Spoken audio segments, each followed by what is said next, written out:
Alex Pastur, salah satu asisten Patrick Kluivert kaget.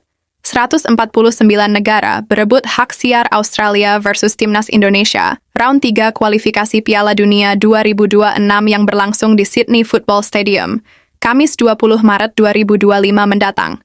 Laga Timnas Indonesia kini menjadi sorotan di dunia. Banyak negara yang ingin membeli hak siar perjuangan skuad Garuda mengarungi kualifikasi Piala Dunia 2026. Hal ini membuat Alex Pastur merasa takjub dengan pesona Timnas Indonesia yang berpotensi mengalahkan Australia. Apalagi Australia yang saat ini berada di peringkat 25 dunia FIFA, memang punya reputasi sebagai salah satu raksasa Asia. Timnas Indonesia jelas membuat banyak negara-negara di dunia makin penasaran dengan kekuatan baru skuad Garuda, apalagi punya jajaran pelatih berkualitas dari Belanda. Tak mengherankan, kalau lebih dari 100 negara berebut hak siar menanti Timnas Indonesia mengalahkan Socceroos julukan Australia yang lolos ke 5 edisi Piala Dunia terakhir dan punya pengalaman melimpah di level internasional. Namun di balik kekuatan itu ada kelemahan yang bisa menjadi kunci bagi Timnas Indonesia untuk mengejutkan Australia pada laga tandang di Sydney, 20 Maret 2025 mendatang. Pertama adalah performa inkonsisten Australia di putaran ketiga. Paling tidak, Timnas Indonesia bisa mengamankan tiket round 4 kualifikasi Piala Dunia 2026. Laga Timnas Indonesia menjadi salah satu yang dinanti saat melawan Australia dan Bahrain kemarin. Bahkan, laga Timnas Indonesia sampai disiarkan di 49 negara berbeda di seluruh dunia. Dan saat melawan Cina dan Bahrain, ada 141 negara di dunia, dikabarkan telah menyiarkannya secara langsung. Kini dengan bergabungnya sejumlah pelatih kelas dunia dan pemain-pemain baru Timnas Indonesia membuat 149 negara berebut hak siar laga Indonesia di bulan Maret 2025 ini. Ini menjadi sesuatu hal yang luar biasa bagi Timnas Indonesia yang berada di ranking 129 FIFA. Jika skuad Garuda berhasil meraih 4 poin atas Australia dan Bahrain, maka peluang untuk bisa lolos ke Piala Dunia 2026 terbuka lebar. Apalagi di awal tahun 2025 ini, PSSSI melakukan manuver dengan cepat menaturalisasi oleh Romeni dan 3 pemain lainnya yakni Joy Plupesi, Emil Audero, dan Dean James. Joy Plupesi, Emil Audero, dan Dean James baru saja disumpah WNI di KBRI Roma pada Senin 10 Maret 2025. Segala perubahan yang ada di skuad Timnas Indonesia di bulan Maret ini, selain itu beberapa negara juga penasaran dengan skuad mewah yang dimiliki Timnas Indonesia. Skuad mewah Timnas Indonesia apakah bisa mencuri poin penuh di markas Australia dengan perkembangan yang begitu pesat dalam beberapa tahun terakhir? Tidak ada salahnya, anak asuh Patrick Kluivert menjadi daya tarik tersendiri bagi media-media internasional. Bahkan banyak yang menyebut kalau Timnas Indonesia ini sebagai artis pendatang baru yang memiliki segalanya. Timnas Indonesia mempunyai popularitas dari fans yang begitu gila dengan sepak bola, dan mempunyai pemain-pemain berkualitas Eropa, macam Jay Itzes, Mace Hilgers, Calvin Verdonk, Tom Hay, Martin Paes, dan masih banyak lagi pemain berkualitas Eropa. Saking kerennya Timnas Indonesia saat ini, membuat menjadi salah satu laga yang paling dinantikan khususnya di kawasan Asia. Kerennya lagi tidak hanya di Asia, sejumlah media-media internasional macam ESPN, The Athletic, hingga Football Premier, akhir-akhir ini mulai gencar memberitakan perkembangan Timnas Indonesia. Mereka juga memberikan prediksi kalau Timnas Indonesia sangat bisa lolos ke Piala Dunia, bahkan sejak kedatangan Patrick Kluivert serta jajaran pelatih lainnya yang juga dari Belanda.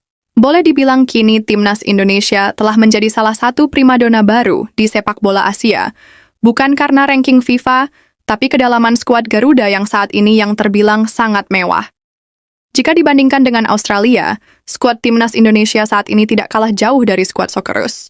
Sesuai fakta yang ada dan berdasarkan data Transmarket per Maret 2025, Timnas Australia punya nilai pasar total skuad mencapai 42,49 juta euro atau sekitar 677,88 miliar rupiah.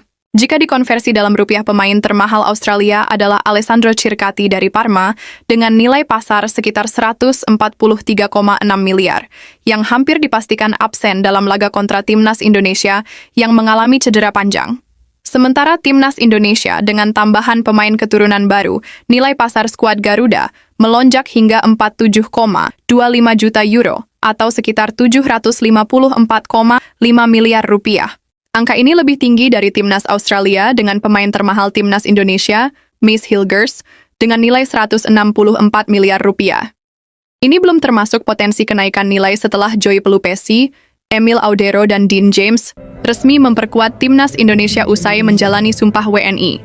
Media luar negeri mengatakan kalau Timnas Indonesia bakal bisa memberikan kejutan dan meraih poin di laga melawan Australia di kualifikasi Piala Dunia 2026 zona Asia. Australia sejauh ini hanya mengumpulkan 7 poin dari 6 pertandingan, dengan 1 menang, 4 imbang, dan 1 kalah. Catatan ini jauh dari ekspektasi untuk tim sekaliber mereka pada September 2024 lalu, menunjukkan kerentanan saat menghadapi tim yang bermain disiplin dan memanfaatkan serangan balik Bahrain dengan peringkat FIFA jauh di bawah Australia. Hal yang bisa saja Timnas Indonesia dapatkan jika bermain dengan disiplin. Selain itu, saat main di Jakarta pada 10 September 2024 lalu, Australia juga gagal mengalahkan Timnas Indonesia. Ini membuktikan skuad Garuda mampu meredam agresivitas Australia, meski saat itu belum diperkuat nama-nama seperti Ole, Kevin Dix, dan Emil Audero. Sebagai info tambahan dari laga Australia, hanya mencetak 4 gol dan kebobolan 3 gol. Statistik yang menunjukkan lini serang mereka kurang tajam, sementara pertahanan mereka tak sepenuhnya solid dan membuka celah bagi peluang Timnas Indonesia mengalahkan Australia. Jika Bahrain bisa mengalahkan Australia dengan pendekatan bertahan dan serangan balik, skuad Garuda tidak bisa melakukan hal serupa dengan skuad yang lebih berkualitas. Kedua celah yang bisa dimanfaatkan Timnas Indonesia adalah lini depan Australia yang kurang dinamis. Striker Australia yang tidak konsisten mencetak gol di level klub, dalam 6 laga Australia hanya mencetak gol rata-rata 0,67 gol per laga. Kelemahan ini bisa dimanfaatkan Timnas Indonesia untuk memastikan Australia tak bisa menjebol gawang Martin Paes. Sebaliknya, kehadiran Ole Romeni dari Oxford United bisa jadi opsi pembeda lini serang skuad Garuda. Ole Romeni adalah penyerang modern dengan kemampuan fisik, teknik, dan naluri gol yang tajam. Dan 1 gol yang telah ia cetak di Championship baru-baru ini membuktikan ia punya kualitas tersebut. Skenario Timnas Indonesia mengalahkan Australia perlu menutup ruang Irvine di mana Joy Pelupesi bisa ditugaskan untuk mengawal ketat striker tersebut agar kreativitas Socceroos lumpuh. Timnas Indonesia juga harus bisa memanfaatkan winger cepat seperti Egy Maulana Fikri dan Ragnar Oratmangon untuk bisa mengejar bola panjang dan menyerang bek sayap Australia yang sering naik terlalu tinggi. Ketiga skuad Garuda juga harus memaksimalkan pemain seperti Mace Hilgers dan Jay Idzes, serta tendangan sudut atau free kick akurat yang bisa dieksekusi oleh Tom Hay. Kira-kira dari 149 negara berebut hak siar Australia versus Timnas Indonesia di round 3 kualifikasi Piala Dunia 2026, apakah negara Lionel Messi dan Cristiano Ronaldo menjadi salah satunya? Yang pasti laga Timnas Indonesia versus Australia bakal menjadi tontonan yang menarik di bulan penuh berkah ini, khususnya negara kita tercinta ini. Dan semoga Timnas Indonesia bisa membawa pulang poin dari kandang Australia untuk menjaga asa lolos ke Piala Dunia.